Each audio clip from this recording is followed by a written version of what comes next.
एकंदरीत आपल्या काँग्रेस पक्षामधूनच वंचित बहुजन आघाडी सोबत देखील कार्यकर्त्याची इच्छा आहे की युती झाली पाहिजे। वंचितच्या स्थानिक पदाधिकाऱ्यांची ती इच्छा आहे, आम्ही त्याचं स्वागतच करू। पण अध्यक्षांच्या सूचना त्या प्रत्येक जिल्ह्याला ते आल्यानंतर एक प्रभारीची नेमणूक करण्यात आली आणि त्या प्रभारी म्हणून मी नांदेडचा या ठिकाणी आलो।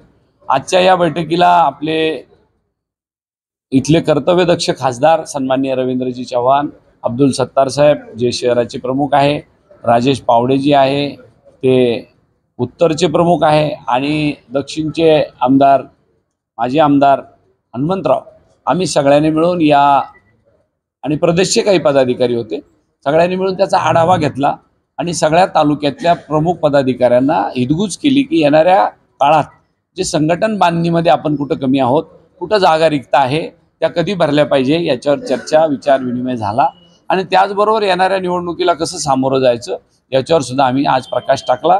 काही कार्यकर्त्यांनी अतिशय चांगल्या सूचना केल्या। मग महानगरपालिकेची निवडणूक असू दे, नगर परिषदेची निवडणूक असू दे किंबहुना जिल्हा परिषदेची, या सगळ्या निवडणुकीच्या दृष्टीने तयारी करायला आम्ही सज्ज झालो।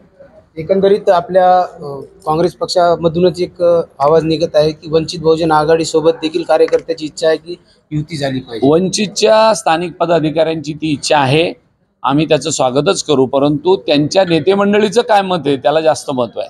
शेवटी आम्ही सगळ्यांनी तयारी करायची, त्या बिचाऱ्यांनी पण तयारी करायची आणि यांच्या मुंबईतल्या नेत्यांनी सांगायचं आम्हाला जमता नाही, तर ती योग्य नाही।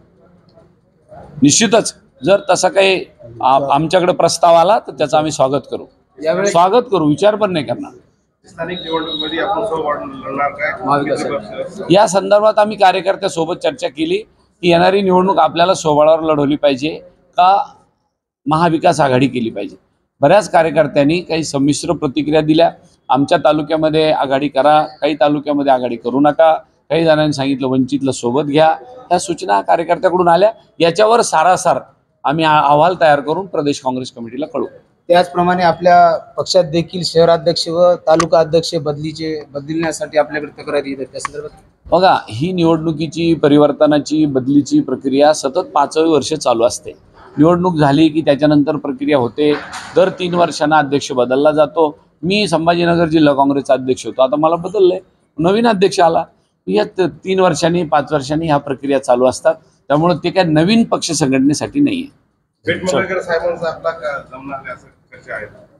बेटमोगरे साहेबाकरचं माझं आमची जुनीच मैत्री आहे, ते मी सोबत आमदार होतो, माझं जमणार का नाही, काय कारण आहे?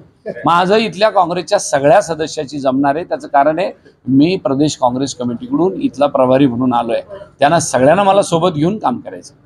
धन्यवाद।